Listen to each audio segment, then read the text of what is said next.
Yo, and welcome back to Jordak Plays Caves of Qud. I'm going to hold off on the recap of what happened last time because I know there are a couple of people who are showing up for the first time or who missed last time and would like to hear the recap. So I'll give it when those people arrive in chat. Now, we're playing as Priludius II. He's a pistol-wielding cyborg who I think is currently equipped with a rifle, not a pistol.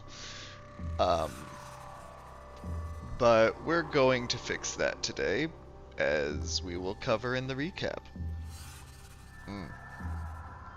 Tonight I have a very nice cold glass of whiskey to enjoy. I'm looking forward to playing some Caves of Qud. It's gonna be great. Let's just let's jump into the game and let me recall what the last thing that happened was. The last thing that happened was I was accidentally teleported into the lake towards the end game, and it freaked me out, and I teleported right back to Joppa as soon as I could.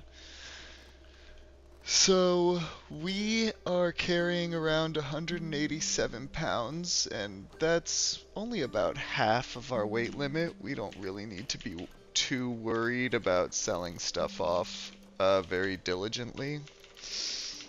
One thing I have forgotten about this character is that he doesn't have any light source except for the torch in his hand, so he can't even wield a dagger in his offhand. Tam is not carrying any sort of glow sphere for us to use, so that's a little annoying. We've got an iron buckler. How much money are we carrying around? 133. There's a steel buckler here. We could probably... Oh, let's, as always, pick up some lead slugs from Tam. Oh, I guess I already did that. Kudzu stems are worth a little bit of money, and they weigh 1 pound each, so it's good to get rid of them, or at least I've found that it's good to get rid of them. We've got our electrified steel dagger, which we're just holding on to because electric damage jumps from object to object, and that means that we would be hurting our loyal dog if we used an electrified weapon. We do have some copper nuggets, so let's see. If I were to make this trade as is, I would pony up 71 drams of water, which would leave me with 62 drams of water. Which I feel like isn't quite enough to make it to the stilt, comfortably anyway. But each copper nugget is worth 10, so that's 71, that's 81, that's 91. 91 should do it. Yeah, I would feel fine. 92, I mean. I would feel fine making the journey to the stilt with that amount of water. So let's grab us a steel buckler, remove our iron buckler, put the steel one on, sell the iron one because we have no use for it anymore. And yeah, I think our first goal for the day is going to be to make it to the 6-day stilt. We have that quest that'll give us 1500 XP for just showing up at the stilt. We have a number of books that we want to donate to the library for XP. We have some Resha floor that we could donate for XP. Yeah, I think that's gonna be a good first goal for the day. And what I'm staring at right now is I'm considering getting Salt Dunes Wilderness lore. which would mean that we are able to not get lost as much when we're traveling the salt dunes. But getting lost in the salt dunes really isn't that bad. There aren't too many terrifying threats in the salt dunes. The only thing that I would be really scared of is dawn gliders, because they can set you on fire, and burning to death is not how I would choose to go out. But I think I'm going to save my skill points and just take the risk that we'll get lost in the salt dunes. Dawn gliders aren't that common. Let us head out. So the stilt, our destination, is all the way up here, the 6-day stilt. The 6-day stilt rises from the dunes like a petrified kraken corpse, bearing down upon the vacant flats.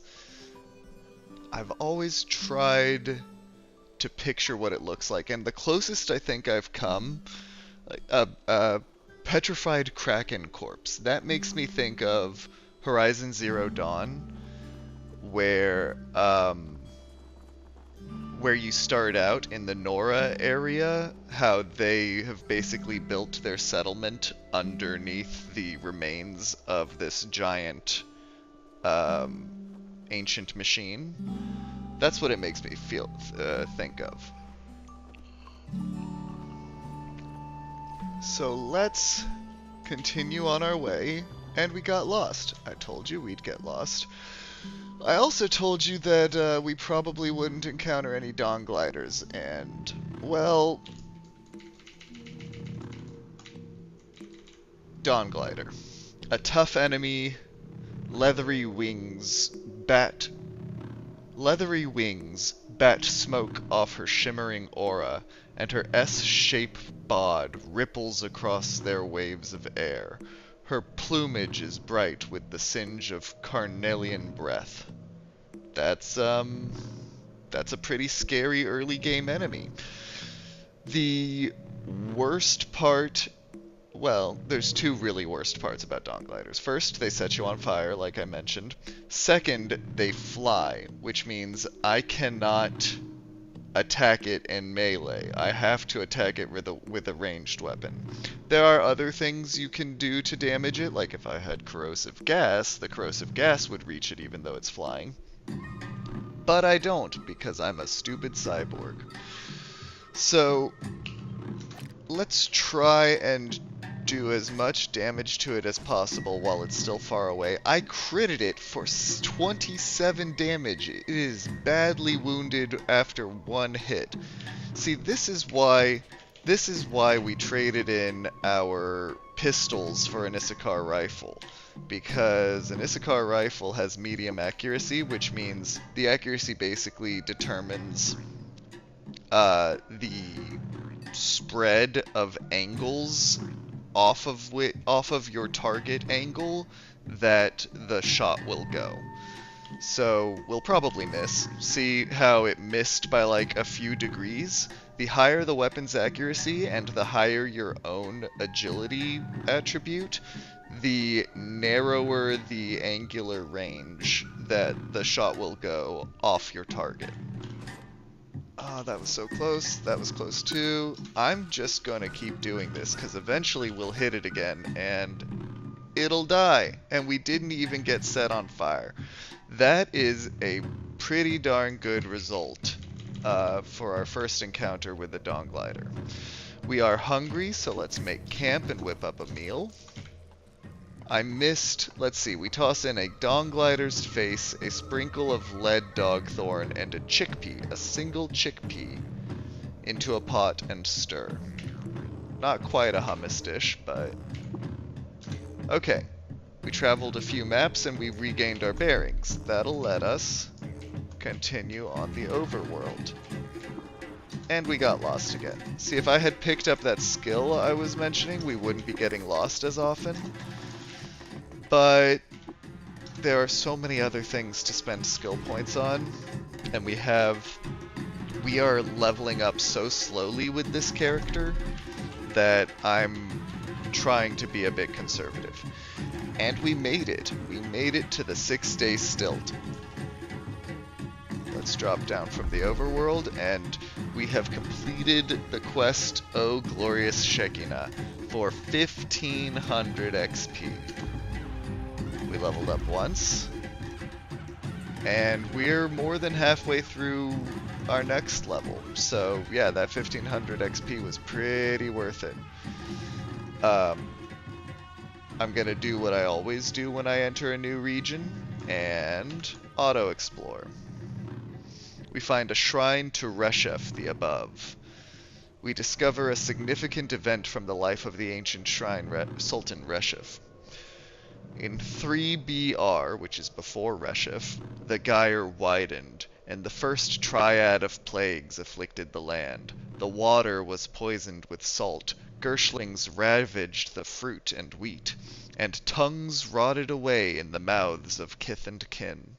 Reshef walked below the crow marches and healed the sick. So there you go, a little bit of Reshef lore. Reshef lore is the most interesting lore in the game because it's the only lore that isn't procedurally generated. Reshef has an authored, bespoke story in this game, and I've never discovered all of it. I would love to eventually beat the game and find out, exactly what it means that the gyre widened and exactly what Reshef did to close it, and why the world is the way it is, and what the spindle is. These are all still mysteries to me. Okay, so we fully auto-explored the opening map of the Stilt Grounds, and let's see what we have. Interesting. We have someone named Deep Eunuch of Shugruith. I don't know what this person's deal is. When an eremite consults the teraphim and sees the eyes of death, only the fool's frets. That's not proper grammar. There is change but no ending. Alright, let's look at you. You are loved by Gyrewites and hated by the sect of Putrescence. I don't really have any interest in either of those factions, so I'm not going to do the water ritual with this guy, but I will trade, and he has nothing to trade. Okay, let's see what else is in this first screen. We have a clay oven, which is good because we're hungry. Let's just go eat sticky meatloaf. What does that do for us? Plus 15% max HP and plus 3 saves versus disease. That's not bad. Okay. What we really want to do, though, is talk to Zapur, Disciple of the Coiled Lamb. Because this person... Peace and health in the light of the star, pilgrim. Brood with me on the life of Reshef, if you will. This person cares a lot about Reshef, so let's talk to this person. Who is Reshef? A spiritual patron of kith and kin, who did so much for us, and who leads me and others like me to the path of healing. For above all, he was a healer. He dressed the wounds of the sick, and rid the land of the plagues of the gyre. He was also a sultan, but he was the last sultan. He unbricked the walls of monocracy so we could pick berries in the orchards they hid. So, that is our first hint as to why Reshef is important in this world. He was a healer. He solved this big problem the world had, which was the opening of the gyre. And he was also a sultan. He ruled, essentially, what I think that means is he ruled Qud. But he was the last sultan. He tore down the sultanate at the end of his reign. At least, that's my understanding so far. Again, there are a lot of details about Reshef that I still don't know. I've more to ask you. first of all, who likes you and who dislikes you? Okay, you are disliked by fungi and oozes. Fungi and oozes are two factions that I would love to have like me. So I'm not going to do the water ritual with this guy because that would make fungi and oozes dislike me more because they dislike him. What's inside the tent? A quiet shrine to the coiled lamb, centuries old. Coiled lamb is one of the eponyms of Reshef. I think that's the right word. Eponym? Just a nickname for Reshef. Tucked away here, outside the marble parapets and cloaked in the dust of time, it's lost to those who'd sneer at the veneration of Reshef over other fathers. Step inside and voice a prayer if you're willing. Yeah, you know what? I think I will go inside and pray to Reshef. I don't see why not. I have more questions. Do you have anything to trade? Ooh, you do. I never ask this person to trade. Nothing terribly interesting. A few weird artifacts, but since this person isn't a tinker, I don't think... Yeah. This person does not have the ability to identify artifacts for me, so I would have to buy them and identify them myself, which I don't really have the disposable cash to do right now. Let's tell them all of the secrets of Reshef that we currently have. And while we're at it, let's go over what we know about Reshef so far. While traveling near Bethesda Susa, Reshef lost control of his chariot and drove it off a cliff. Luckily, a local physician named Rebecca came to his rescue. Moved by her kindness, Reshef enrolled at a nearby hospice as her apprentice. That's cool. That shows how he learned to become a healer. The next one is the one that we just read, so we don't need to go through it again. And now in 3 AR after Reshef cleansed the marshlands of the plagues of the Gyre and taught Abram to sow water vine along its fertile tracts. That is the piece of lore that we learned at Joppa. So we're going to share all of these things that we know about Reshef. We're going to share them with Zapur. You muse over the secrets with Zapur and gain some insight. You gain 1750 XP. You level up to level 8. Hell yes. So that is why we love Reshef lore. Reshef lore, anything new we learn about Reshef, not only furthers our understanding of the world and why it is the way it is, but we can trade it in for XP, which frankly we really need, because I have another character, another save file, whom I've been playing for about 20 minutes, and they're already higher level than this character. They're a mutant, though, so mutants are just flat out easier, and I would even say more fun early game. But, since we've leveled up, let's take a look. We have attribute points to spend. And we have one attribute point to spend. We're already fairly balanced. What we're lacking right now is strength. We're lacking melee formidability. So let's go ahead and up our strength by 1, and since we're going to an even number, that should up our strength modifier. Yes. That's good. That should make us a little bit more survivable. Now, we also, since we've leveled up twice since the last time we spent skill points, we have 342 to spend, which is quite a lot. What I would love to do is get multi-weapon fighting, get akimbo, akimbo. We are about to go looking for the ruin of House Eisner, which is a legendary pistol that we have learned the location of. Going dual-wield pistol cyborg is essentially the main goal of this playthrough. So, should I just invest in akimbo right now? No, I think I should invest in something that'll make us more likely to survive until we get to akimbo. So let's take a look at what kind of weapon am I using? I'm using a longsword, aren't I? Yeah. Let's take a look at long blades.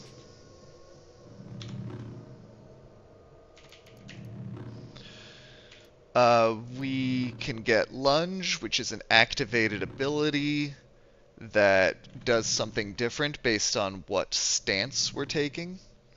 We can get swipe, which is an activated ability that does something different based on what stance we're currently in. And we can get dueling stance, which gives us a +2 to hit with long blades and short blades. I never knew that. Okay, is that true of,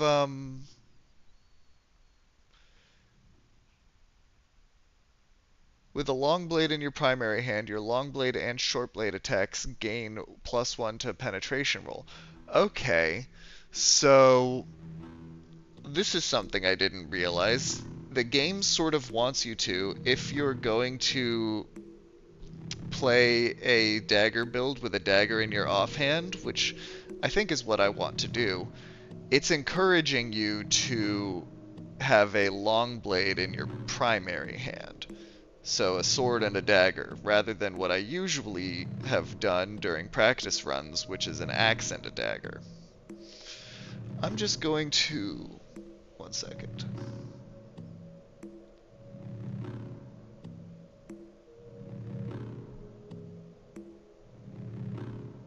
Okay, I'm back.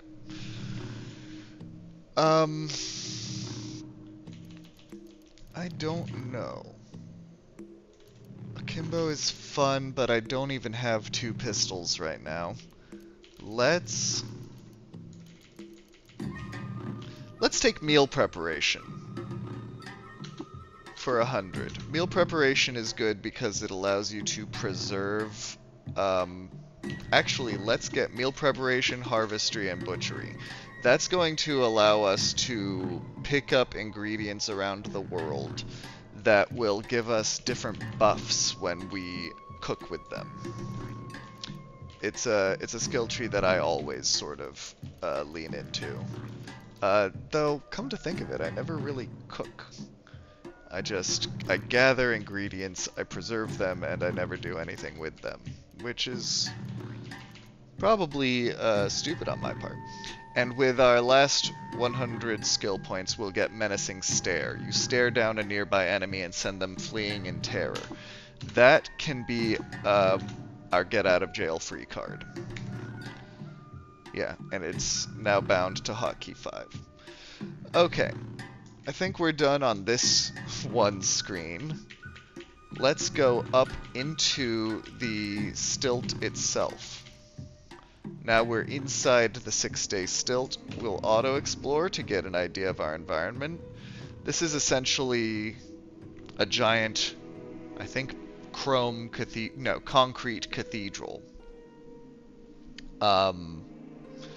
And sort of a center of the mechanimist religion.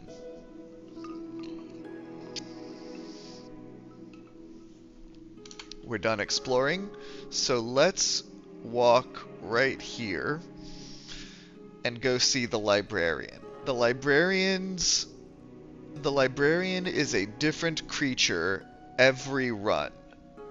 They're not always a humanoid. In fact, they can be pretty much anything. And this time, they're a tumbling pod, which is kind of quirky. In the narthex of the stilt, cloistered beneath a marble arch, and close to her argent fathers, she muses over a tattered codex. She's safe here, but it wasn't always that way. As a youngling, her own kind understood her little. Only when she was gifted a copy of the Canticles Chromaic did she learn comfort or mirth or reason. Her journey to the stilt took several years, but now that she's here, Sheba seeks to consolidate all the learning of the ages tucked away in Qud's innumerable chrome nooks. Here she prepares a residence where pilgrims can study the wisdom of others and bring themselves nearer to the divinity of the Cassifessence. So, what is the Cassifessence? That's honestly something that I've been wondering myself and have never learned. Live and learn, Wanderer. Have you come across any books or scrolls in your travels? Do you care to donate one to the Cathedral Library? Whenever you return, you may speak to me to read anything you've donated. There are some questions we can ask here, but I think we're just going to donate everything. Everything except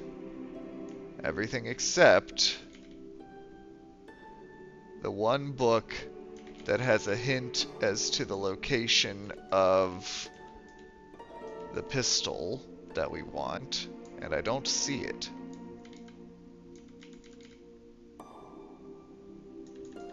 What's it called? Well, I marked it as important, so maybe it just doesn't show up in the list now. Okay, we progressed to level 9. That's pretty good. Yeah, is it still in my inventory under books? Yes, okay. So because it's marked as important, it just doesn't show up in that list. That's good.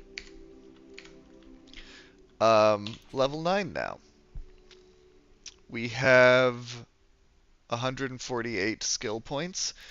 Did we get another attribute point? We did. What do we want to use it on? I figure getting more hit points is probably going to help us the most, so let's go with toughness.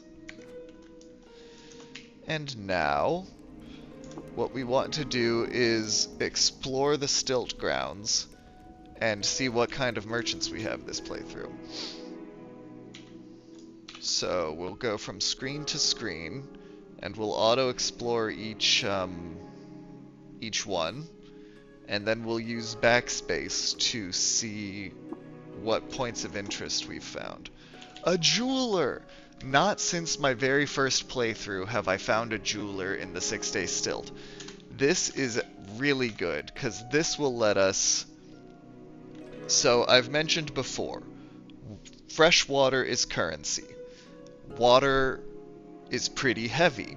So, if I'm carrying around, say, 300 drams of fresh water, that's a lot of weight. That's a lot of weight towards my encumbrance limit. Having a jeweler here means I can show up here at any time and trade in my heavy water for these light trade goods. That's really gonna come in handy later on. It's gonna make managing our inventory a lot easier. Icor merchants sometimes have interesting things available. Let's see what he has. Let's wake him up. He has a painted glass bottle, which has some Kulehim lore on it. Acting against the prohibition on the color platinum, Kulehim led an army to the gates of Shubal. She sacked Shubal and slaughtered its citizens, forcing them to change its name to Kulehim City. That's some interesting lore. And we learned... Oh, I was hoping that we learned where Kulehim City was, but I guess we did not. Okay, let's move on to the next screen and see what we have. The next couple of minutes are probably going to be just this over and over. Exploring the marketplace and seeing what merchants we have in this playthrough. Ooh, we have a Dromad caravan at the Stilt Grounds. That's really good. That's sort of a general, all sorts of goods merchant, as opposed to everyone else who's specialized. Dromad caravan is gone. Excuse me? It said I found a Dromad caravan. Are you here? No. Are you here? No. Where did you go? Okay, well, that would have been really nice, except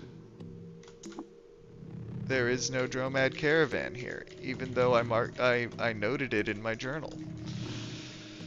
That's disappointing. But we do have an armorer. Which, let's see, what kind of armor are we wearing right now? We're only wearing leather armor and a leather cap.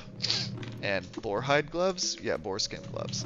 Let's see if this guy has anything that we would want more. He has steel plate mail, which has 4 AV and -4 dodge value. 4 armor value, -4 dodge value. It's pretty expensive, and we don't really have anything to give him in trade. We're not giving up Bill. Bill will stay with us forever. Yeah, you know what? I actually think that exploring the stilt right now is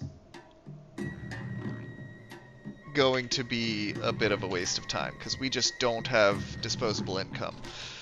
So I'm going to just sort of... Actually, I'm going to bail. Let's not explore the stilt right now. We'll see what this one screen has. It has a gunsmith. I mean, we are looking for a pistol, so... I said go to the gunsmith. I said go to the gunsmith. I'm already at the gunsmith. Where am I and where is the gunsmith? This is... Oh, did my torch burn out? My torch burned out. That's why I can't see the gunsmith. There you are. Okay, an engraved Issachar rifle, which means it has some lore on it. We'll take that and we'll note it in our journal. There is also a chrome revolver, but we already have a chrome revolver named Bill, and we're about to go find the ruin of House something. The ruin of something, which is a legendary pistol, which I learned the location of in the last episode. So let's just get something to eat. And then let's head there. The ruin of House Eisner, north of Gritgate, about 5 parasangs. So let's look at the map. I know where Gritgate is. Gritgate is right here. So north 5 parasangs. 1, 2, 3, 4, 5. That's in the jungle, which going to the jungle at as low a level as we are, you know what? That would actually be suicide. So I'm not sure that's what we want to do.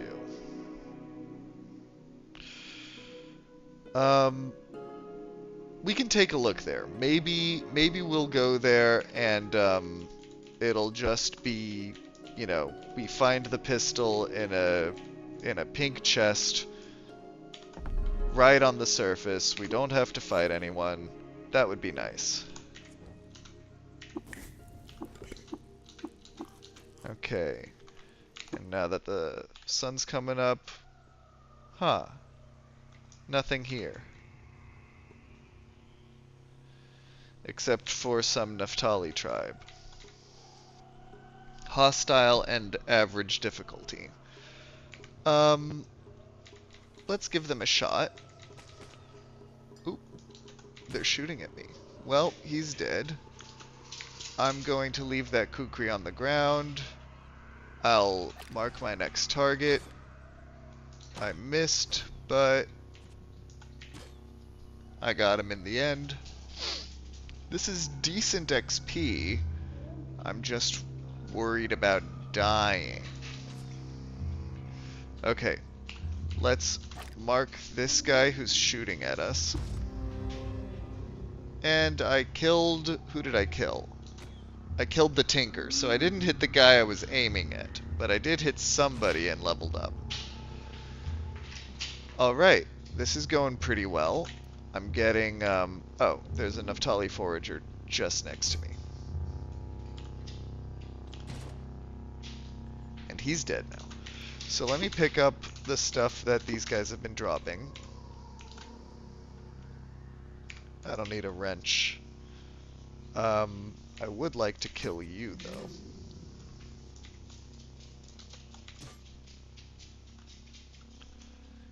Okay.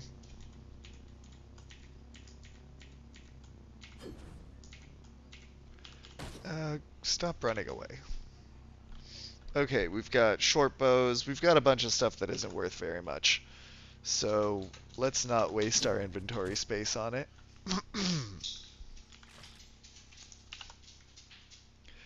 Let's keep looking for the ruin of House Eisner. Now, I'm in the right place, aren't I? Let's see. 1, 2, 3, 4, 5 parasangs. Each one of these spots is a parasang north of Gritgate. Now, each parasang is a 9 by 9 grid of map screens. So we're currently in the center of the parasang. I guess what we want to do is check out every map square within this square parasang and see if we can find that ruin of House Eisner. Okay, something just killed a leech. Alright, it's an ape, and the ape is neutral towards us, so it's not something we need to be scared of. There's a leech there. I ain't scared of it. It's dead. We got 75 XP. Reload. Okay, another leech. Yep. These guys are gonna be pretty easy. Hopefully we don't run into anything more difficult than them. Yeah, they bonded to me and they started sucking the life out of me, but I killed them quickly. Okay, so that's center and south that we've checked. Let's keep looking.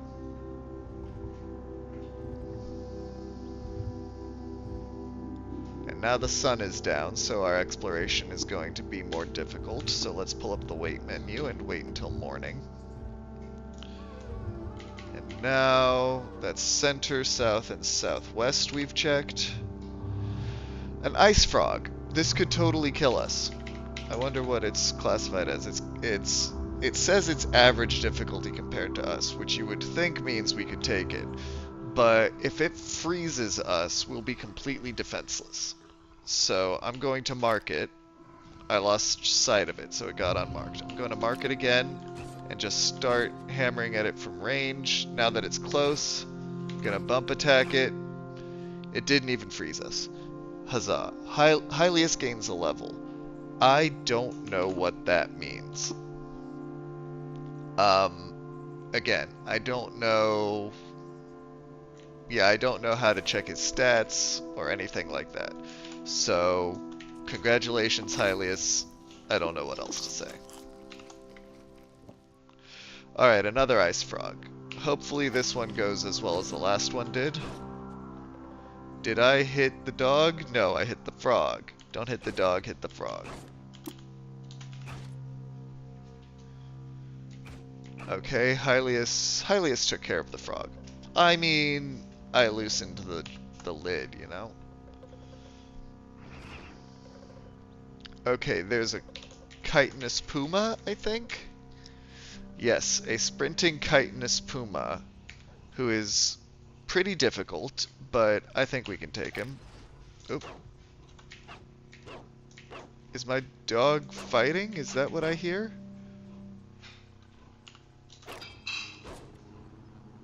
Yes, my dog was fighting, and now he's injured. But fortunately, I think I drew the cat's attention, and now it's dead. Hylius saved. Nobody worry. Okay, we're still looking for the ruin of House Eisner. Still haven't found it.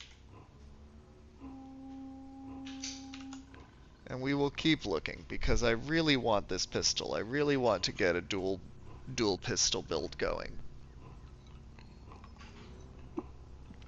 Either that or die and become a mutant, because mutants are just so much more fun in the early game. I think I want to head east now.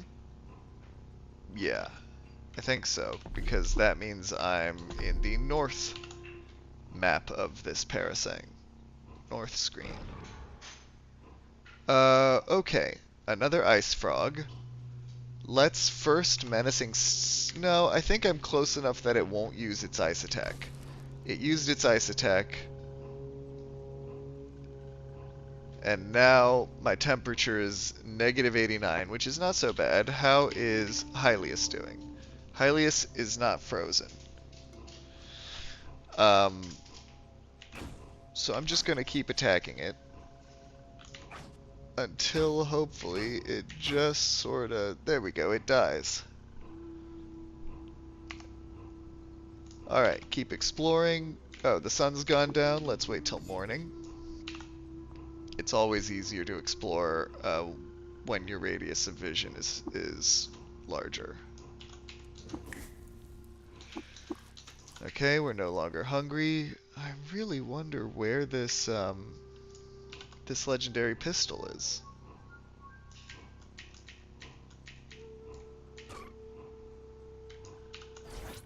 Oh, something teleported me. A yonder brush is revealed here. Okay.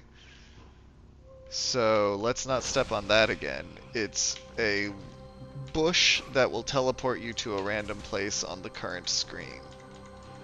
If you step on it, which I accidentally did. Alright, well, this isn't a waste so far. We're getting decent XP. We're making the world of Qud a little bit safer with every leech that we kill.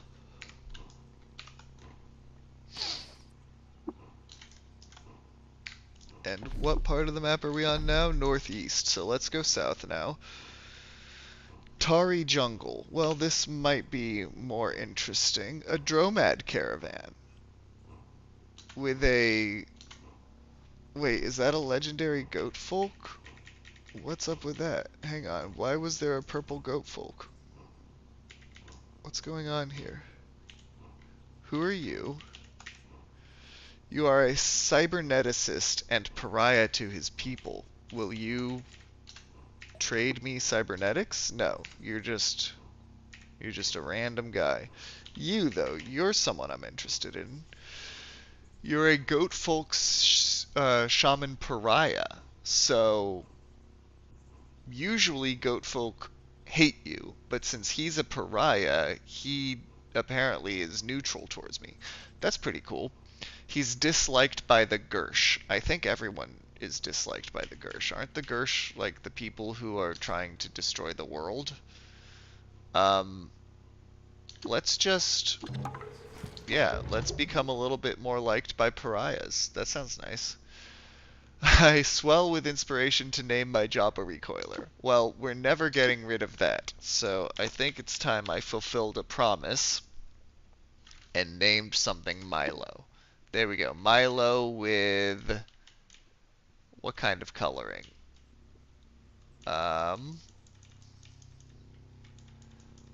Let's make it Milo with love sickness coloring. Why not? I'm going to totally forget that that's a Joppa recoiler. But whatever. I promised Anna that I would name something Milo, so here we go. Okay. Let's talk to the Dromad Trader. And see what he has and what we have to trade to him.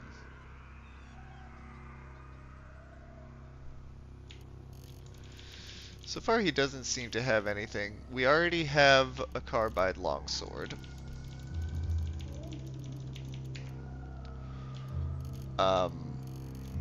We have some trade goods we could give him, but we're not running low on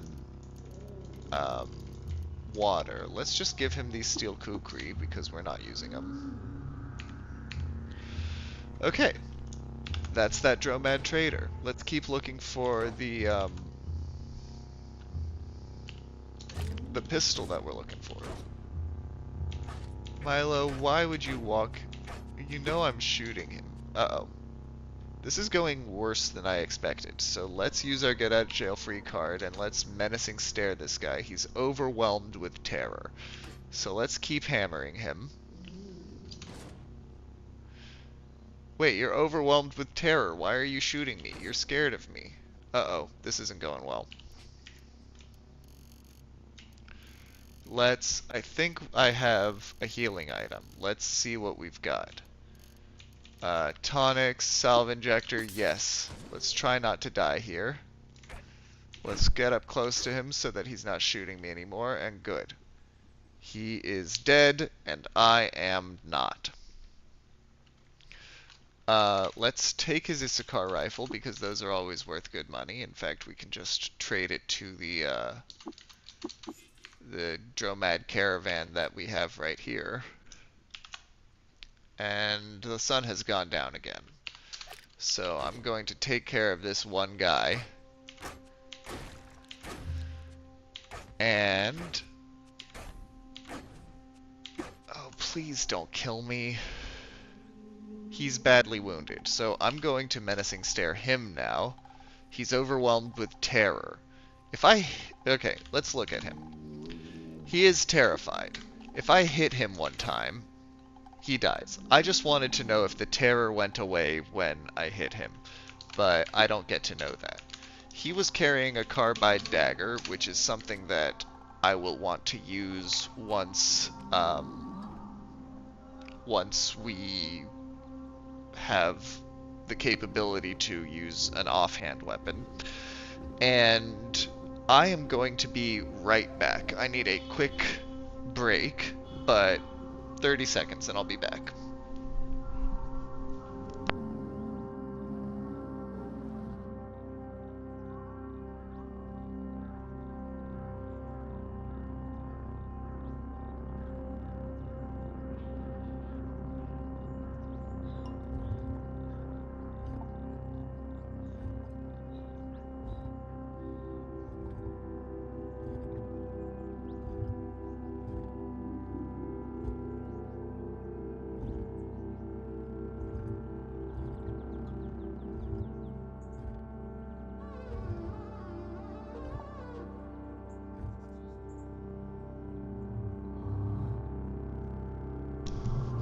Alright, I am back. Give me 1 second while I copy and paste a link into somewhere.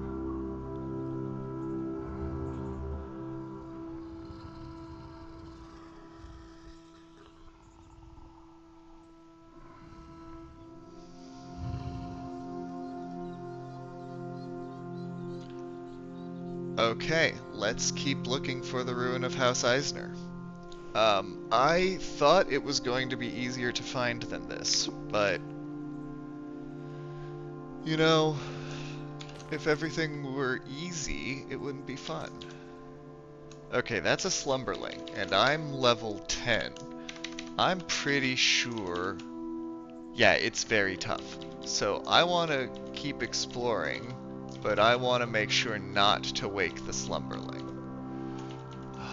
But what if the pistol I'm looking for is right underneath the slumberling? What if he's, like, literally sleeping on top of it? Okay. This guy is trying to kill me. He's overwhelmed with terror. He's terrified. I hit him. Is he still terrified? Yes, he is. Okay, so... doing damage to him does not... make him unterrified. He is still terrified, but he's still attacking me, so maybe I don't understand very well how that works. I don't want to die, so I'm going to sprint away and hope that Hylius takes care of him. Okay. Now I've got a little distance from him. He's injured. He's wounded. He's badly wounded. And he's dead. Whew, that was a little bit stressful. I've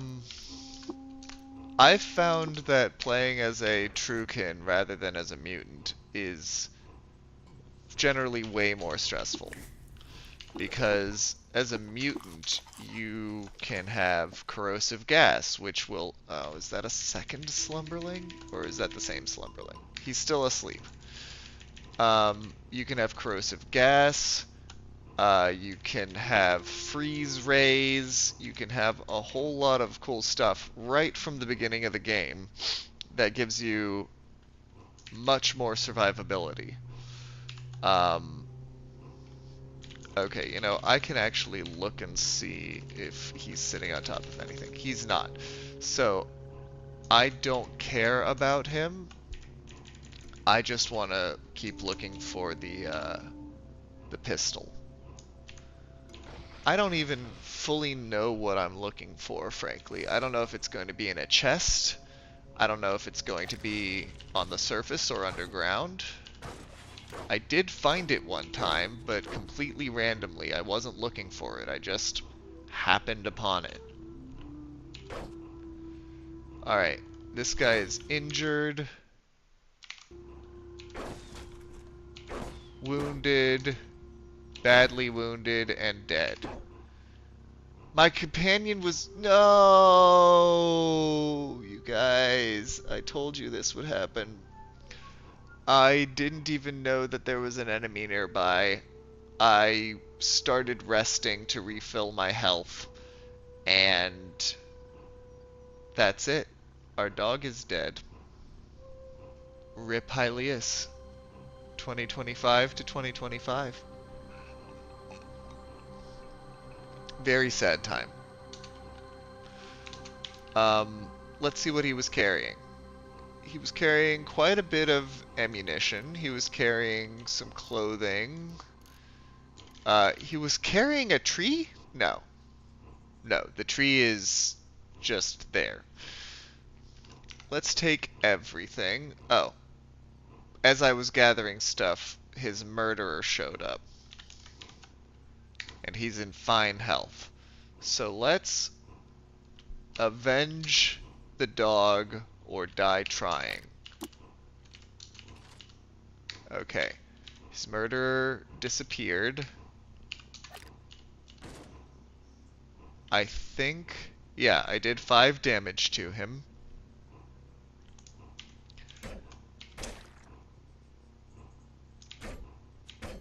And now I might die myself.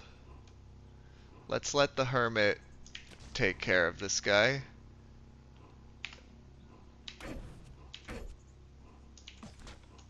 I'm going to sprint away. I'm going to try not to die, but I'll be honest, my will to live has dropped since my dog died. I know, Juan. I know. It's so sad. Welcome, by the way. Thank you for joining. Alright, I'm going to... No, I'm not going to shoot at the slumberling. That would be a terrible mistake. I'm going to shoot at the goatfolk bully. And he disappeared, and now he's dead.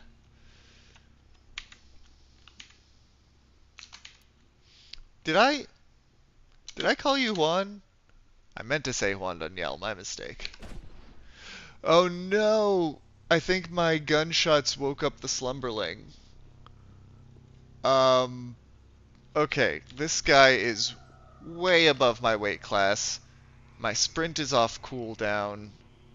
Let's see if I can menacing stare him. Okay, he's overwhelmed with terror, so he's gonna run away from me while I run away from him. That's about the best case scenario.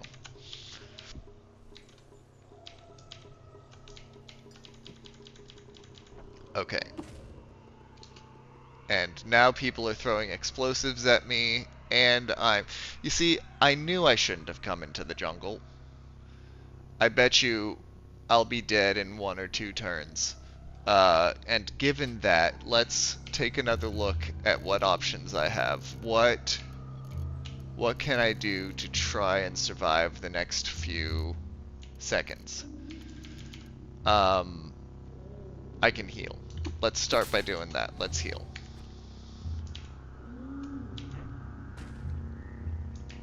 Okay. I'm healing, but they're continuing to throw explosives at me. I have stopped healing.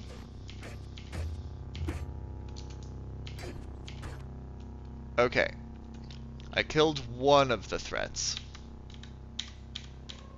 Now let's get some distance. This leech, for some reason, is not aggressive to me.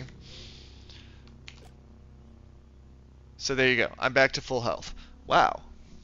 I've almost died many times on this save file, and I'm surprised I'm still around. Okay, I found the guy who's been throwing explosives at me, so let's take him out. We're in melee range now, so he's a lot less dangerous. And that skunk is helping us by farting corrosive gas at, well, farting corrosive gas at both of us. But am I taking damage from the corrosive gas? I am standing in the corrosive gas, so let's try and get out of that. Okay, I leveled up. There's a carbide longsword here, though I already have a carbide longsword, silver rondure, that's worth, maybe about 50? Okay, let's heal and continue exploring, because... okay, we've got some Kulahim lore, and we learned of a historic site called Urash Silo. Let's check out where that is. Okay, that is in the true endgame area, so we'll mark it on our map, but we're not going to go there probably ever. We will probably die before ever going there. Sigh. Poor, poor Hylius. Okay, continuing to explore, I think we're gonna run into the... There's the slumberling. And it's moving, so it's not asleep. It's dazed, but not asleep. Okay, I want it to be afraid of me, so menacing stare and sprint away. I don't remember if I'm on the north or southeast side or what. I can't believe I haven't found the pistol yet. But let's just... Okay, we should be safe here. Let's wait until morning. My torch burns out. Another torch. Wait until morning. Okay. Now, where are we? We're at the south. We've done a full circle, haven't we? So where is the pistol I'm looking for? Well, that's unfortunate. It would be really cool to have that legendary pistol on us. Oh well. We're only level 11. We're in the jungle. We lost our dog. I say we bail on this experiment. And let's see. Where can we go instead? Let's head to Gritgate. Because at least this is a known threat to me.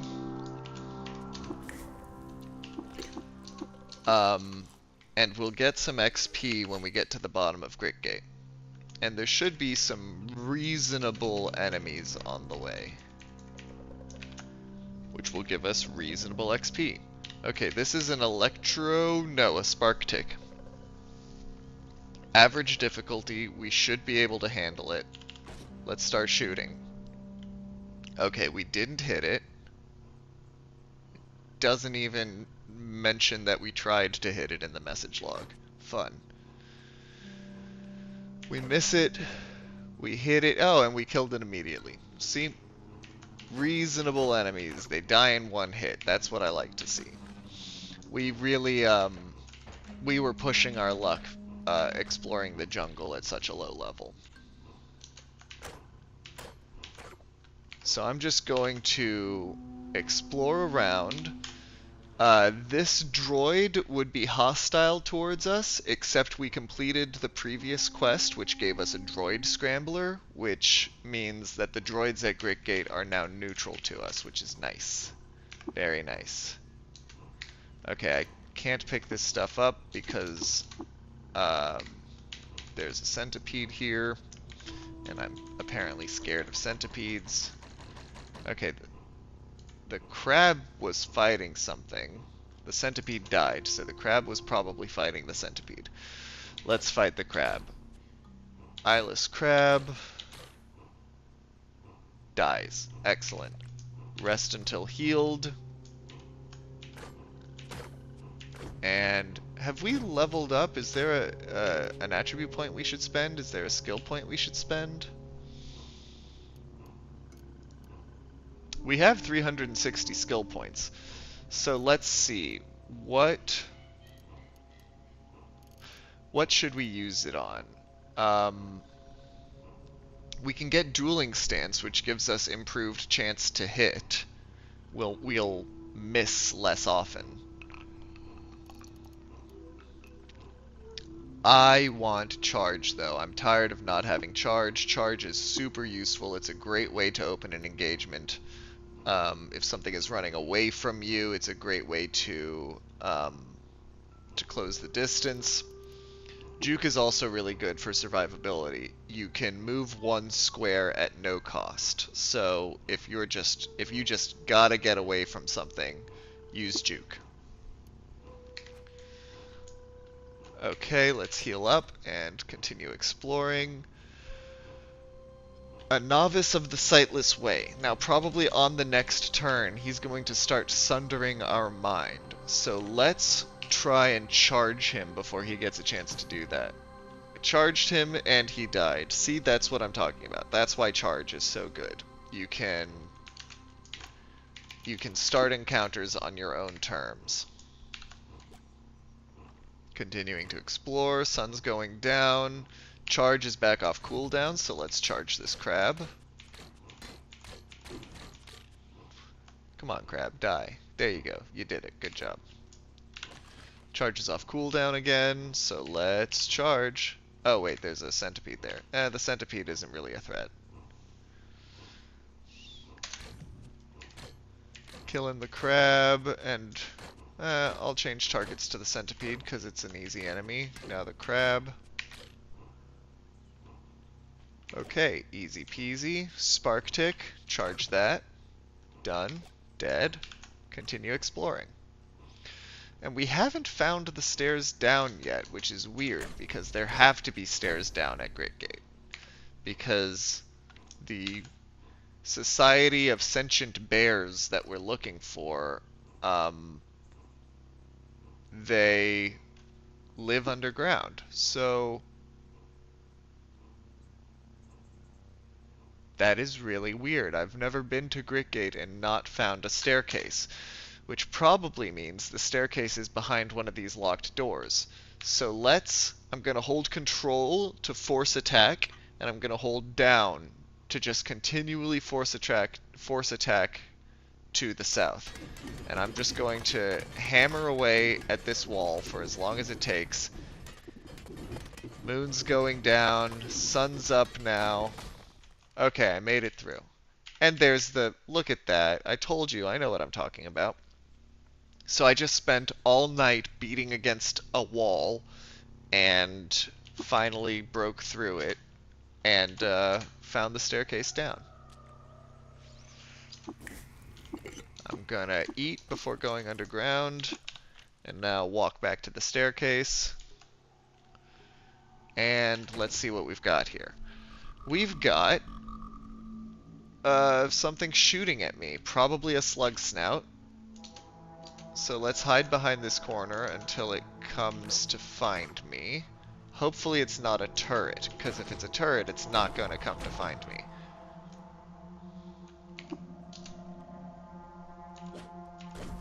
There it is, that's a slug snout. So let's charge it and make sure we do some damage to it so that even if the droid kills it, we get the XP.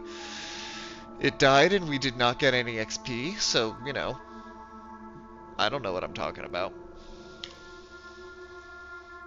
Let's kill the spark tick. It died and we did not get any XP. It's possible we're too high level to get XP from these minor enemies, but I don't think so. I mean, level 11 is not very high for Great Gate.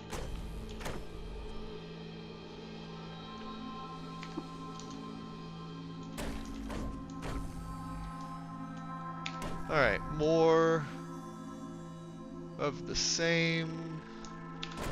Auto-explore, kill the centipede. Auto-explore, kill the centipede. You know how it goes.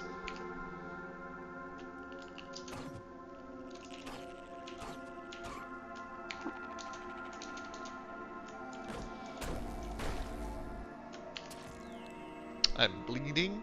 I don't know why I'm bleeding.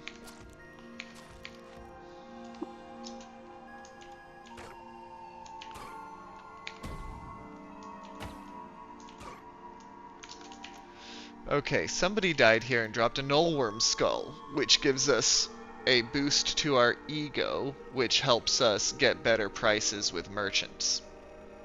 So let's pick that up. Am I even wearing anything? I think I'm wearing a leather cap.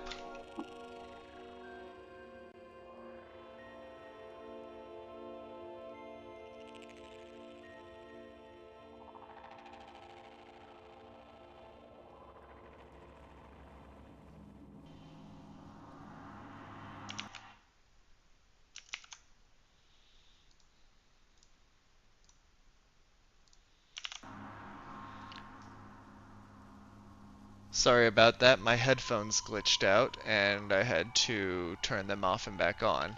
Yeah, I am wearing a leather cap. But it probably doesn't give any better AV than the nullworm skull. So let's just equip the nullworm skull. And we'll pick up the hammer. Okay, I want to rest and heal, but I can't because I'm being accosted. Okay, this is going fine. This is a good Gritgate visit so far.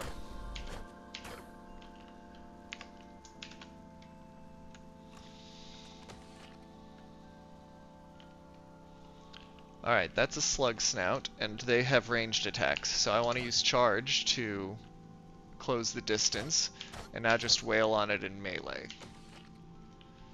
Okay. There's a weird artifact on the ground. It appears to be some sort of rifle. Examine it again. It's a combat shotgun. I would not call a shotgun a rifle, but, you know, I didn't make the game, I don't get to make the rules. There's two weird artifacts in here. Wow.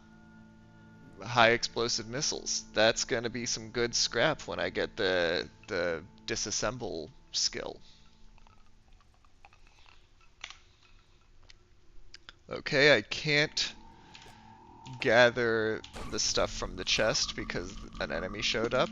Let's try that again. Oh, I did gather everything from the chest. Cool. Let's examine this. It's an acid gas grenade. Can't have it all. And copper nugget. Excellent. Continuing with our exploration. Carbide plate armor.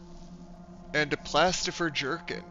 So the plastifer jerkin is worth a lot of money. The carbide plate armor has a lot of armor value, but it makes us very, very undodgy. I'm gonna put it on anyway though,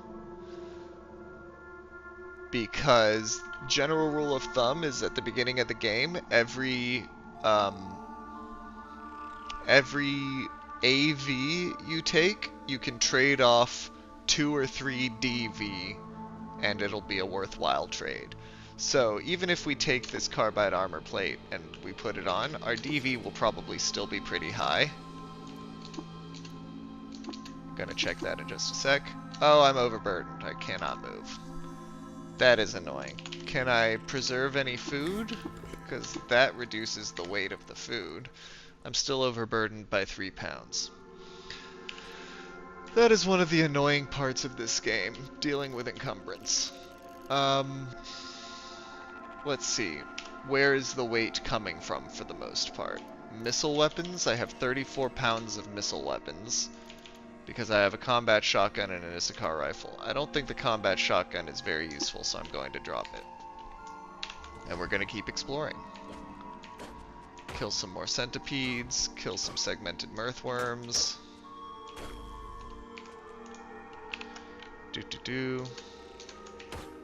I wonder if there's a mirthworm nest down here, because there sure are a lot of mirthworms. Ignore the chainmail because it weighs 35, and just take the copper nugget.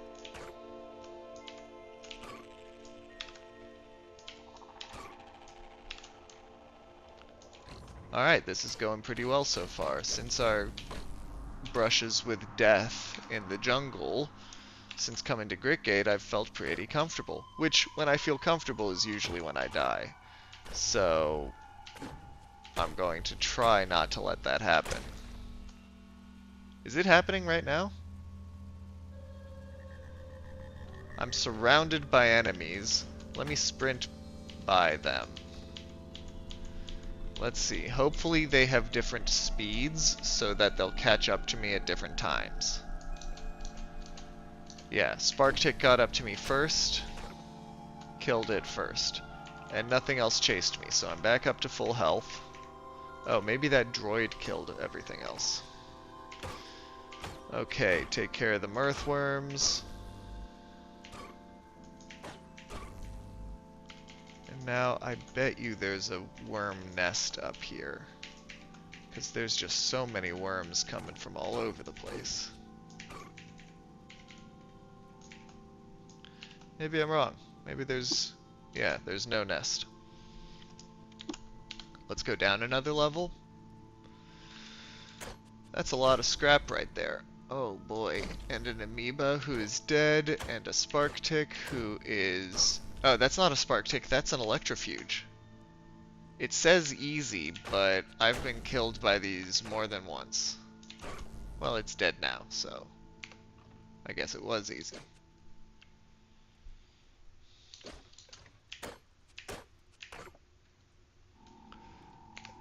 Okay, we seem to have survived that first encounter, and I'm carrying too much to move. I was hoping that I had enough skill points to pick up the disassemble skill, because that would let us turn all of our weighty scrap into weightless bits.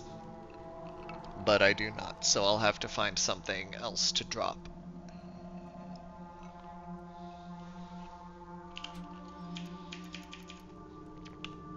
I guess I could drop the Issachar rifle. It's worth decent money, but they're pretty common.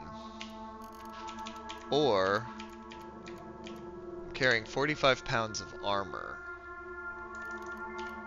Tar-stained leather armor? Yeah, let's drop that. Nobody wants that.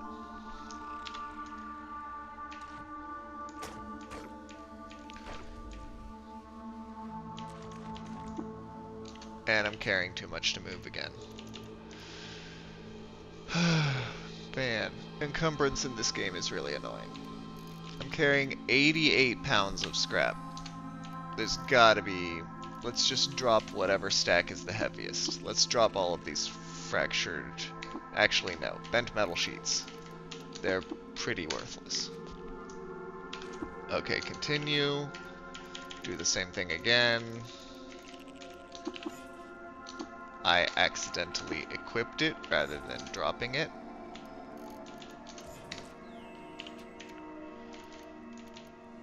Apologies for the boring gameplay. This is just part of the cut experience, dealing with your inventory gore. There we go.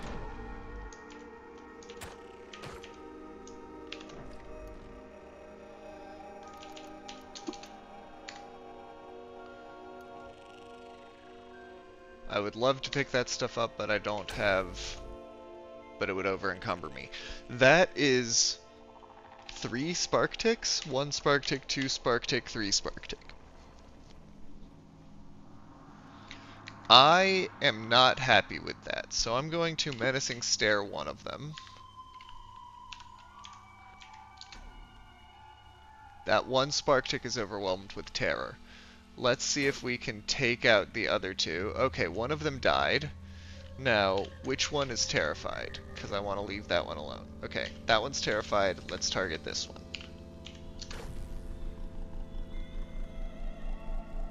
Okay, it didn't die. Yeah, no, it didn't die, but it is wounded. Let's keep trying to take it out. Good. Now, there's only 1 spark tick left alive. Maybe the droids took care of it? Oh good, a mirthworm. That means there's going to be more. Where there's 1 mirthworm, there's many. Shade oil injector. That... what does that do for us? Gain the ability to phase out of the spatial dimension for 7 to 9 rounds. That's pretty good. That's, I've said that before, that's a pretty good jail, get out of jail free card. We're hungry. Can we make camp? Can't cook with hostiles nearby. I've never really understood how it knows that there are hostiles nearby if I can't see them. Okay. Now there's no hostiles nearby, so let's eat a meal.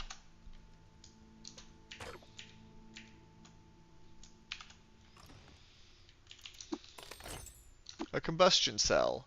It only weighs... How much does it weigh, actually? Weighs 2 pounds. That would over-encumber us. 2 pounds would over-encumber us. I really want to pick up these plastifer gloves. I'll at least pick up the silver nugget. That's worth 50 drams of water, and it only weighs 1. So, okay, I can now... That's what I've been looking for, a floating glow sphere. That is a light source that just floats next to you, doesn't take up a hand slot. That means we're going to be able to wield a dagger in our offhand. So we're going to be able to start speccing into short blades and multiple weapon fighting. That's pretty good. That's the direction I want this build to go. Okay, so let's just equip one of these.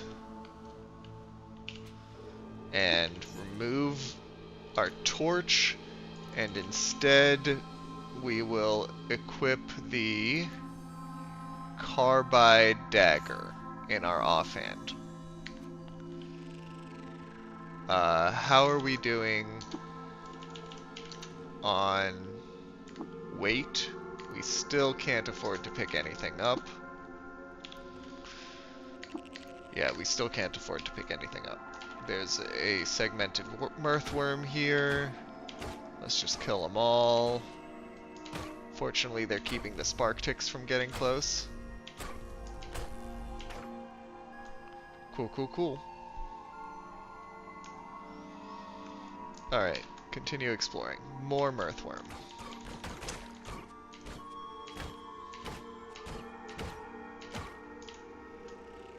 Is that a...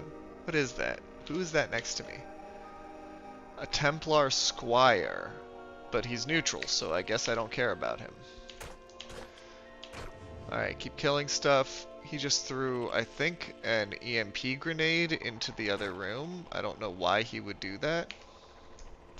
But whatever, we're gonna continue exploring. That is so many segmented mirthworms, but I guess they're worth it because I just leveled up. Nice. Now, what can we get for what we just unlocked? I would like multi-weapon fighting, since I am now fighting with multiple weapons. Yes. Let's get that. Now, Flurry is an activated ability, which I never use. Maybe I'll remember to use it. But this one, your chance to strike with each offhand weapons is increased with by 20%. That is the main reason you get I got multi-weapon fighting. That and multi-weapon expertise and multi-weapon mastery eventually. So that's what we're going to be spending our next few levels on. Welcome, Ryan. Is it worth keeping scrap? What scrap is useful for, what you should do if you're holding on to a lot of scrap is you should go down to the tinkering skill tree and you should get the disassemble skill. And that'll let you convert scrap, which has a weight, into bits, which has no weight. And bits are used for tinkering recipes. So it's worth keeping scrap as long as you're planning on getting disassemble soon. Okay, that's a lot of mirthworms. Just gonna kill them one by one. That was a weird particle effect. I'm having trouble even seeing where they are under all the damage numbers. Okay, I think the Templar and the droid are fighting, and the droid won, which means the Templar dropped some pretty cool stuff, which I can't pick up because I'm already encumbered. I hate being encumbered, so instead of exploring the rest of this floor, let's just keep going down, because I know that in Gritgate there's a merchant I'll be able to talk to. And so I'll be able to unload some of the crap I'm carrying around. So yeah, let's take care of all of these baddies.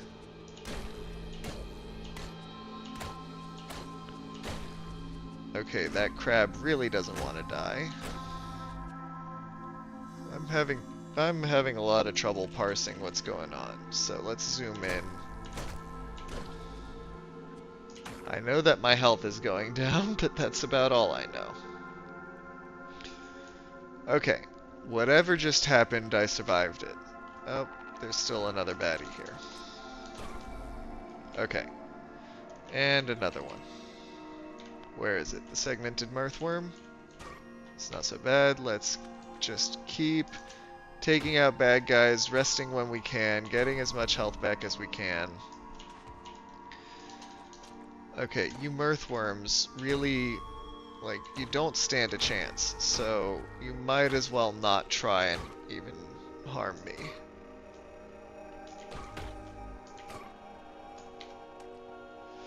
Okay. Oh, I need to go down one more strata. And I haven't found the stairway leading down. So let's explore until we find that.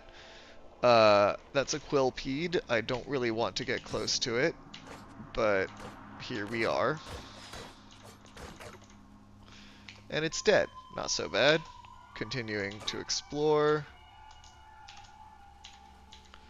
Just looking for the stairs.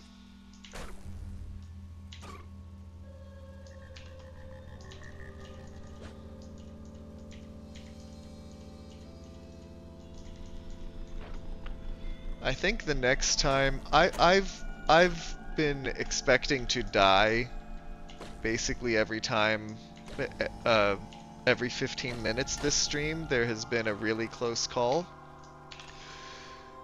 I'm hoping a little bit that I die, because frankly playing as a mutant is so much more fun in the early game than playing as a true kin.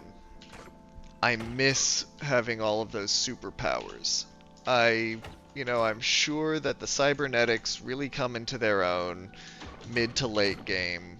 I'm sure that,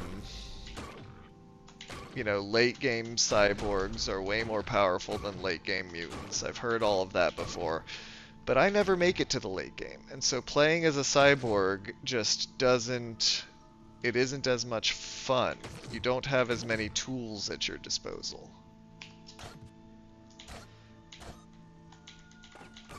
So yeah, I'm looking forward to going back to playing as a mutant. It's what I've done the best with every time.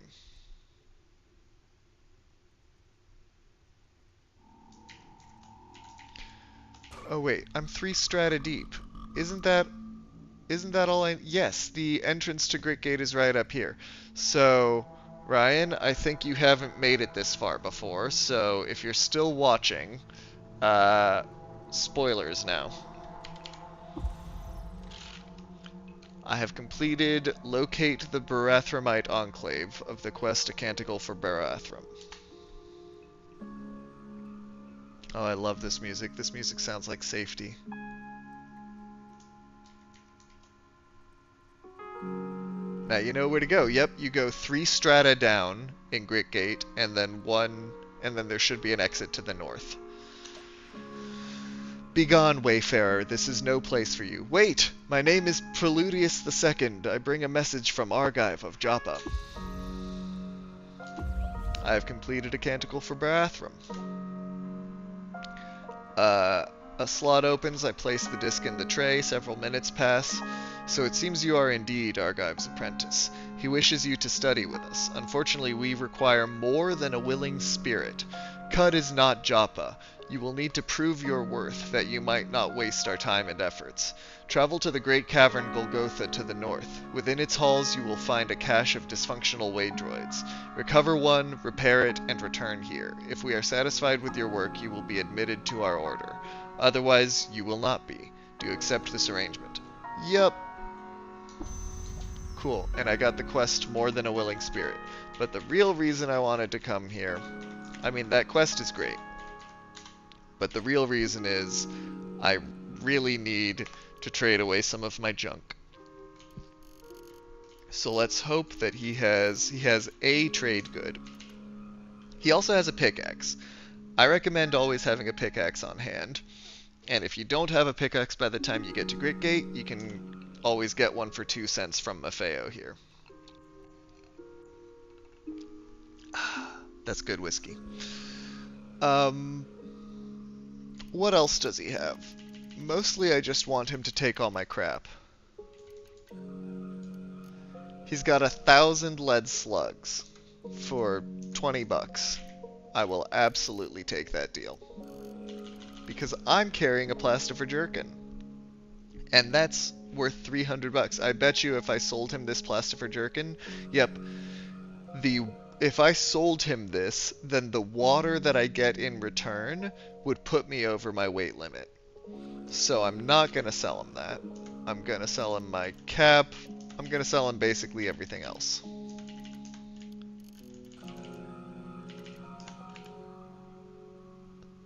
You can never have too many lead slugs. That is absolutely a true statement. 'Cause I don't even think even 1,000 of them doesn't weigh anything. So yeah, lead slugs are great.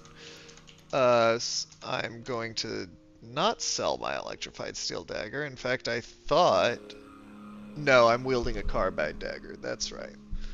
I'm going to keep my electrified steel dagger because having an elemental weapon is going to help in one of the later quests if I survive that long. Stupid scrap. I wish I could dismantle you. And there's not really anything else I want to pick up. So, well, except water skins. You can also never have too many empty water skins. Even though they do weigh a pound each, so you technically could have too many. But I always like to have a few. And there we go. He's gonna pony up 80 drams of water. It's not bad. And now we have enough room in our, before we get encumbered, to go back and continue looting everything that we ignored before.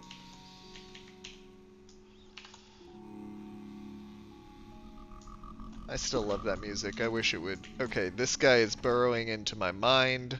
I want to take care of that ASAP. He is dead. I just saw... Who's sending hearts? I never catch that when it happens in a live stream. Sometimes I press that button, but I never actually see anyone else do it. Yeah, there you go. I love seeing that. There's nowhere else to explore. Cool. Then let's head up. What level am I? I'm level 12? That is really, really low to be doing Golgotha. But on the other hand, if I die, I could start over as a mutant. But the problem with streaming is nobody wants me to start over, right? Nobody wants to see me go through the early game again. So, I'm not sure what I would want. I'm gonna pick up all the scrap that I dropped here. And hope... Wait, did I level up? No, I didn't. I would really like to pick up the dismantle skill. There are hostiles nearby. I don't believe you. There are no hostiles nearby. I cleared this place. There. Instead of going to Golgotha immediately, let's check out the rusted archway, because someone in chat told me last time that the rusted archway has a chance of spawning cybernetics and a becoming nook. And a becoming nook is basically the kiosk at which cyborgs upgrade themselves. So I want to see if we can find a becoming nook. No, I got lost in the desert. I hate getting lost in the desert. Can't cook with hostiles nearby. Let's try and wait till morning. A hostile is nearby. He's dead now. Wait till morning again.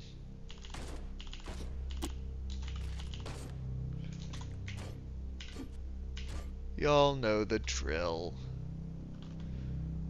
Ooh, a gentling mask. That's only £1. It's basically a muzzle. If you put it on, you can never take it off, so don't put it on. Okay, let's keep killing Snapjaw. A basic toolkit will make it more likely for us to succeed when we inspect an object.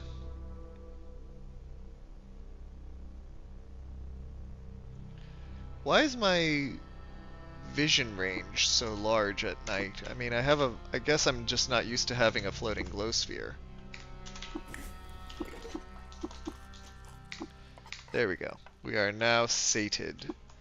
Still lost though. So let's head back up into the flower fields. Okay, there's a red chest here, rusted chest, and a slug snout and kudzu symbiote. So I think this guy's melee attacks have a chance of rusting our equipment. Which is not fun. So let's... But I also don't want his ranged attacks. So let's risk the melee attacks. Just trying to charge him as I keep inching closer. Yes. And he's dead. Not bad. Now let's go back over here and check out this chest. This chest is guarded by a turret. Can I real quick... Okay, it has a copper nugget. I'll take the copper nugget. And now I'll hide here? Yeah, I don't think the turret can hit me here. Take out this bear.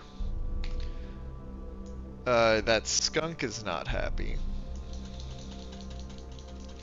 So hopefully, hang on, if I can bait the skunk, yep, good. The skunk used its corrosive gas. Hopefully that wafts over to the turret. Turret's dead.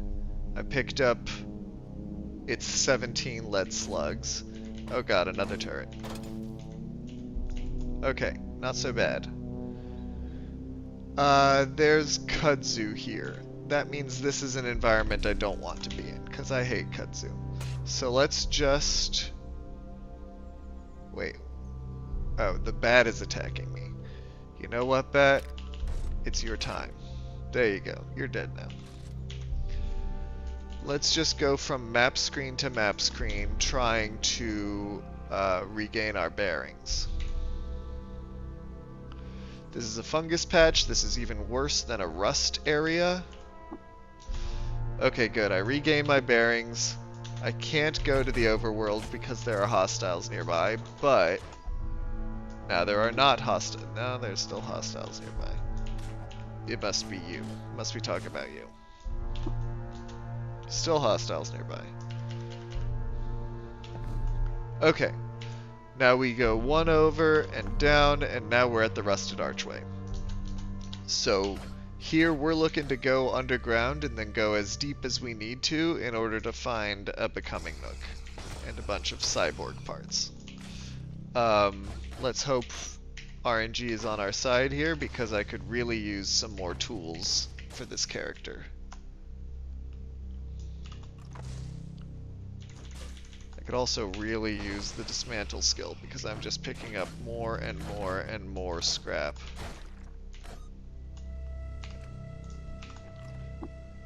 Speaking of which, look at all that scrap. Ugh. I'm overburdened from the scrap.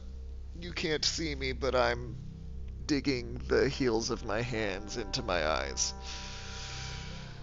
Okay. Let's just, you know what? This would actually be a pretty good place to just leave all of our scrap.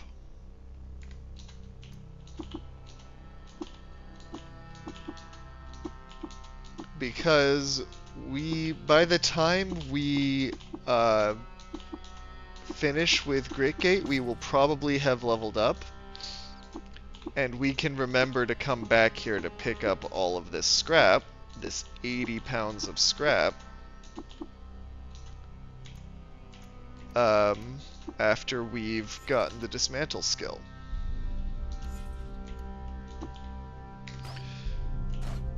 Okay, screw you, Hog. And screw you, Skunk? Wait, are you hostile to me, Skunk? No, you're neutral. You're just attacking that guy.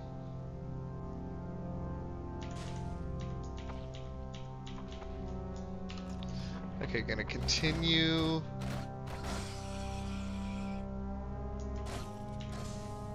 Gonna continue. See, I'm ignoring the hogs now because, or the boar, because they are trivial enemies, and I have it set in my settings to ignore trivial enemies when auto-exploring.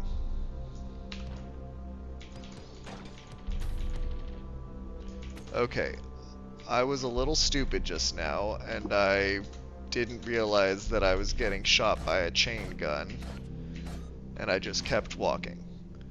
So, let's just stay put. Everyone else can die, and I will live. And then, once everyone else is dead, I'll deal with the chain gun turret or whatever it is.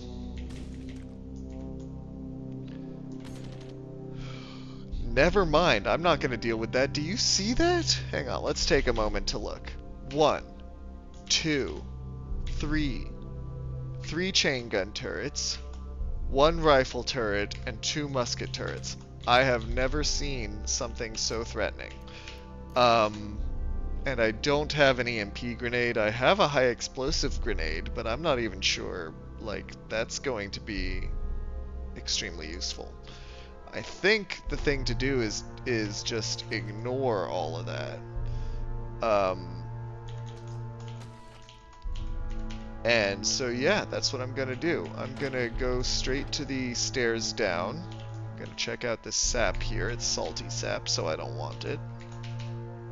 Also salty sap. And I'm just going to leave those turrets behind, because there's no way I would survive that encounter.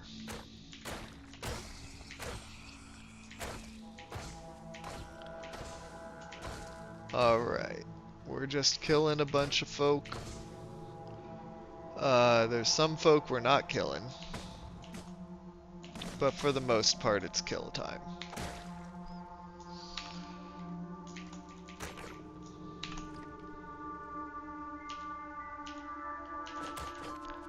How's everyone in chat doing? Ryan, how was your day? I know your day was pretty much filled with Caves of Qud, which, in my opinion, means it was a good day.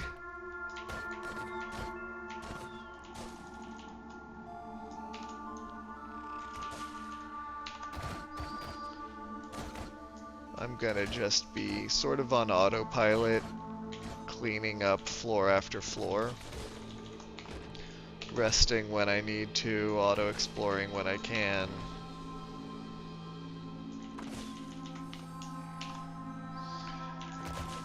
Just sort of making the part that we're all familiar with go a little faster.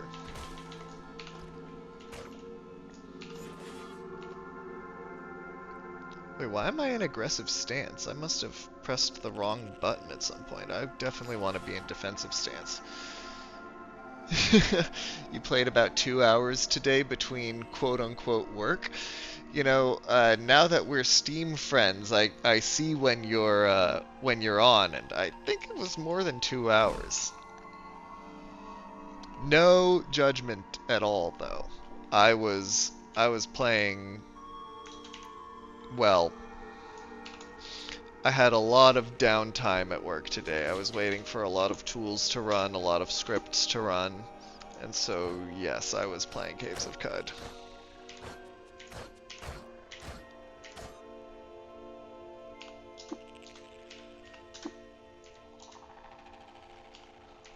Okay, charge the boar, kill the boar.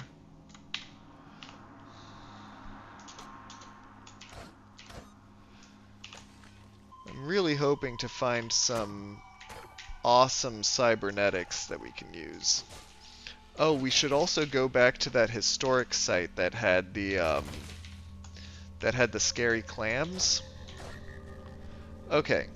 I'm surrounded now, and while I'm surrounded by boar, some of those boar are two-headed boars, so they're a little bit more frightening. Okay.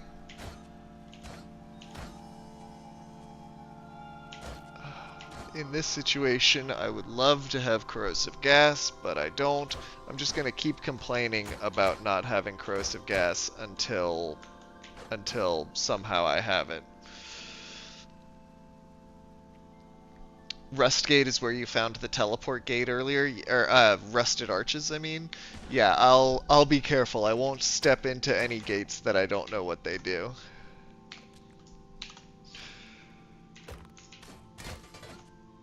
Okay, killing.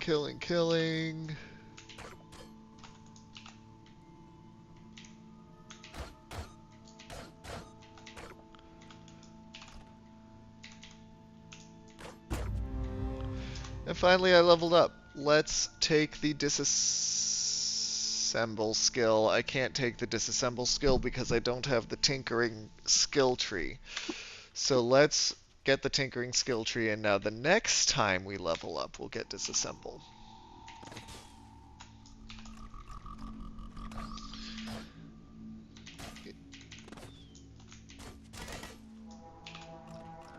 Alright, continuing on.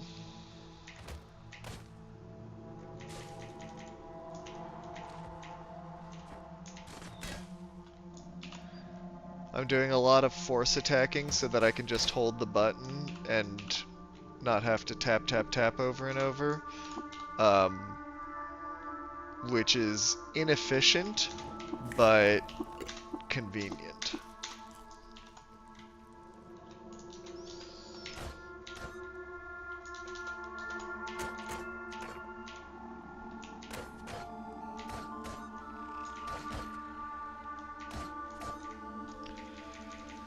Where's the Becoming Nook? Last time on a save file that I lost earlier today, I died earlier today. I definitely found a Becoming Nook here in the Rusted Arches, and I think I was 3 strata deep, but you know, RNG, maybe this time it'll show up 4 strata deep, or maybe this time it won't show up at all, and I will be sad.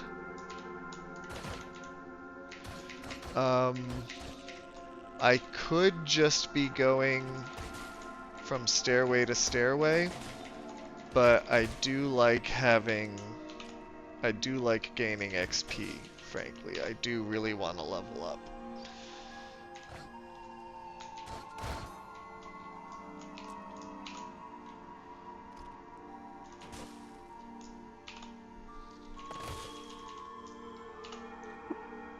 Okay, there we go. Fully explored, go down another. There's some glass. That glass, I think, tells me that there's a Becoming Nook right over here-ish. Let's hope I'm right. Something sent me off fire. There's a fire snout down here. Are you a 2-headed fire snout? No, you're a 2-headed boar. But something did set me on fire. So, Ryan, I'm on fire now. And let me show you what I was talking about earlier today. My temperature is is above 356 degrees, or it is 356 degrees. I'm gonna hold Shift and press space. It says you beat at the flames with your hands, and now my temperature is below 300, and so I'm no longer on fire. That's how you deal with being on fire. This guy must be the guy who set me on fire. Yeah, fire snout. Hopefully his ranged fire attack has a long cooldown. I'm gonna go back up the stairs just in case, because he can't light me on fire from downstairs. Did y'all see that fire that just showed up? Very briefly. You ran around and poured out all your water. Yeah, that's the same thing that I did the first time I caught fire. Doesn't work nearly as well as just waiting in place and beating the fire out with your hands. So let's charge this fire snout. I'm on fire again, but I'm also in melee range of the fire snout. The fire snout is really not very dangerous in melee range, though, so I think I will take a turn to put the fire out. Yep, he didn't even attack me, and now I can just start hitting him with my sword. Cool, he's dead. I no longer have to worry about being lit on fire, unless there are more fire creatures down here.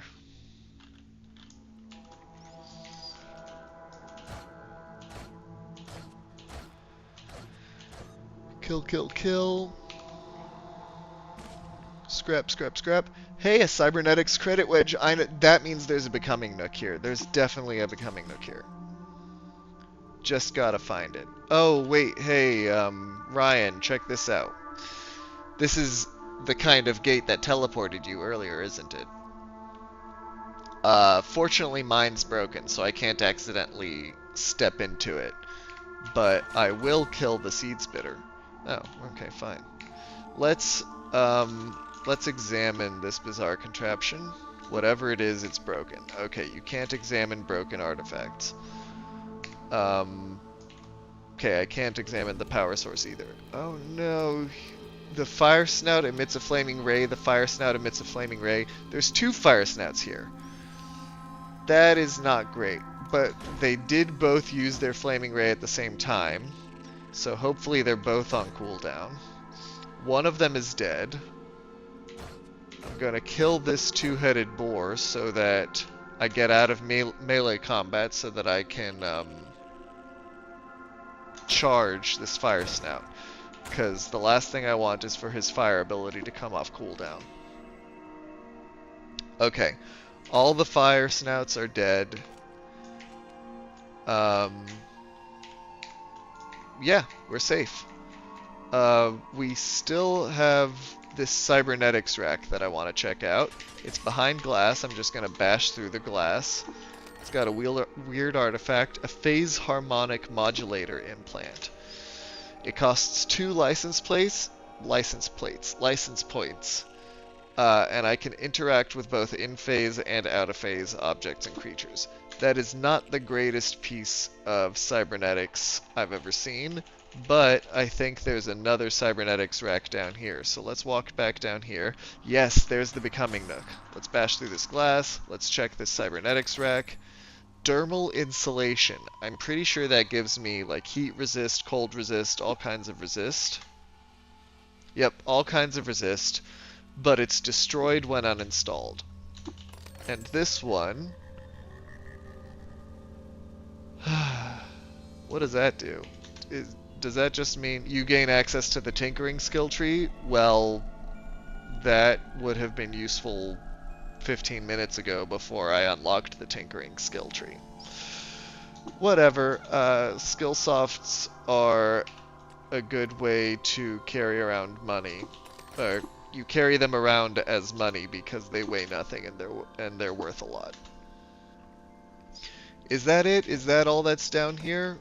Last time I was here I found a cybernetic would have been ideal. Yeah, alas. Last time I was down here I found a cybernetic that that gave me super good aim with ranged weapons. And it worked really well with my build. This time, not so much. But I'm here, I came all the way here. A Geyer Iron. That is, I'm pretty sure, a curling iron. Like, just looking at the sprite, I'm pretty sure that's a curling iron from, like, the ancient world. A hot metal clamp compels burning hair to the wheeling curves of the gyre. Yeah, it's a curling iron. Worthless. I have no need to curl my hair. But now that I've found a becoming nook and uh, I've cleared the way to it, it might be a good idea to go back to the stilt and talk to any gutsmongers there. And gutsmongers are merchants who sell cybernetics. See if any of them have anything I want to buy so that I can go there, buy some cool cybernetics, then come back here and install them. So let's do that next. I wish I had a recoiler. Hang on, actually, there's a room here. There's a security door here that I haven't been able to get through. So let's remove that from my left hand, take out the pickaxe, and just spend a while chopping at the door. Okay, well, this room contains a small boulder and nothing else.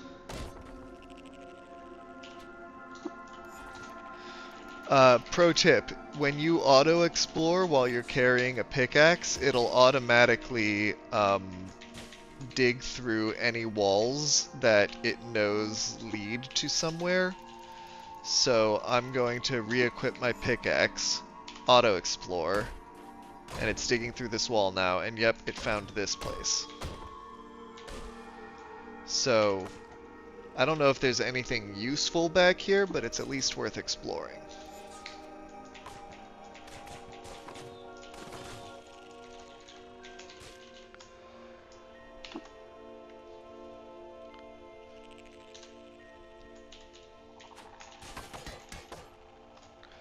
Okay, that's probably all there is to explore here. Hang on, except that there is a gap. There is a gap in the wall down here, so I'm just gonna smash through all this glass. Okay, there was not a gap in the wall, there was just a gap in my knowledge of the wall.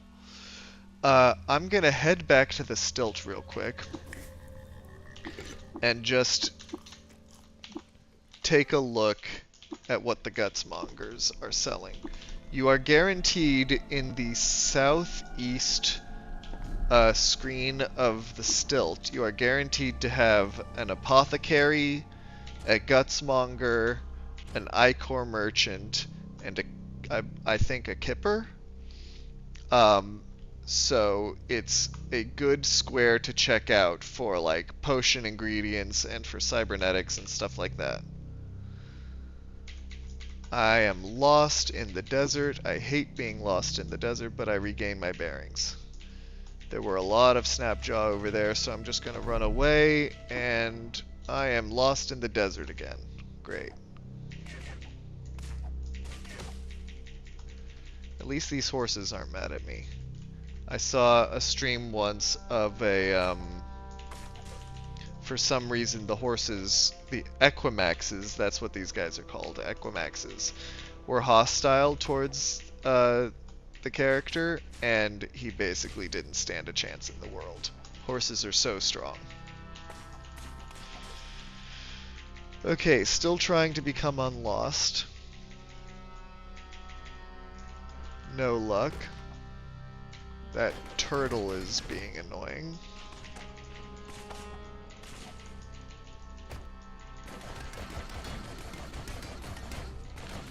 It almost kicked my ass.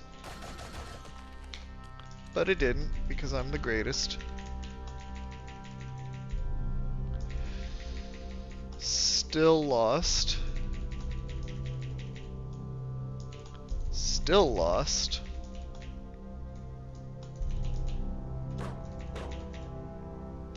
And a fungus patch. Oh boy. I hate fungus patches.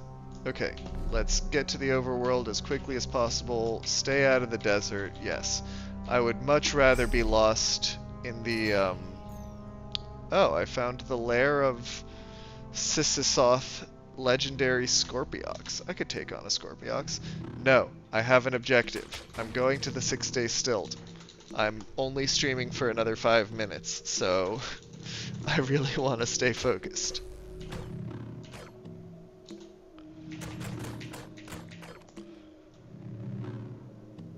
Oh, a defanged Gershling. That's interesting. Okay, I'll check out that lair another time. But right now, I just want to check out the Gutsmonger. First, I'm gonna grab something to eat. I think it gave me additional max HP. And now, Ryan, I don't know if you know this, but it took me a while to figure this out. But the 6-day stilt is not just this one square. You go into the actual stilt up here, through this entrance, and then make sure to talk to this person and donate any books that you have to her library. She'll give you XP. Actually, let me see, do I have any books? No, I don't have any books to give her. Talk to this person here to give them Reshef lore, and she'll give you XP. And then all around the stilt grounds, every square surrounding the central cathedral contains a bunch of merchants. So you really want to explore every screen surrounding the 6-day stilt.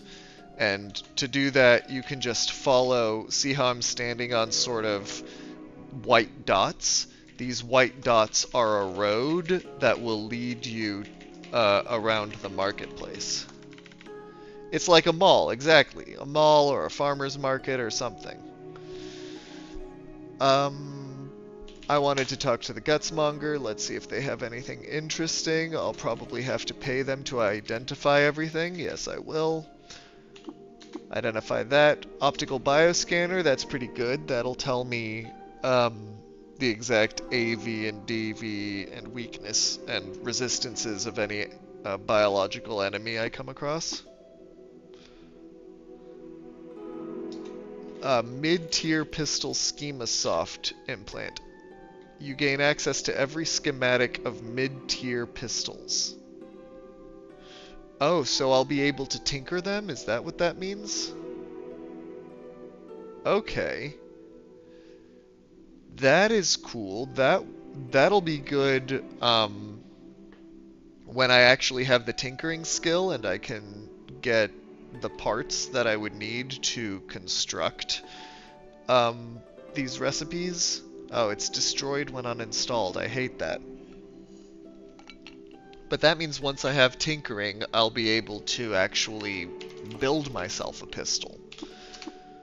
Night vision. Yes, that's what I want. I really want that. Skill soft mind over body. I don't know what that means. You gain the skill mind over body. Oh, as you would think. I don't know what that skill does though. Custom visage. Reactive cranial plating, which I think means you can't be stunned or dazed. Yeah. And dermal plating, which gives you an additional AV, right? Yes. +1 AV. Okay. I think what I want is night vision. And it goes in the face. But I think that's going to have to wait until next time, which will probably be Monday, because I've been streaming for 2 hours now. I don't know if you can tell, but my voice is starting to crack. I think it's about time I headed off, but it's a good thing I went to check this Gutsmonger, because that is some useful stuff, and now that we found that becoming Nook, I can actually take advantage of it. So I hope y'all had fun. I did, as always. Thank you for showing up, and I'll see y'all next time. Goodbye.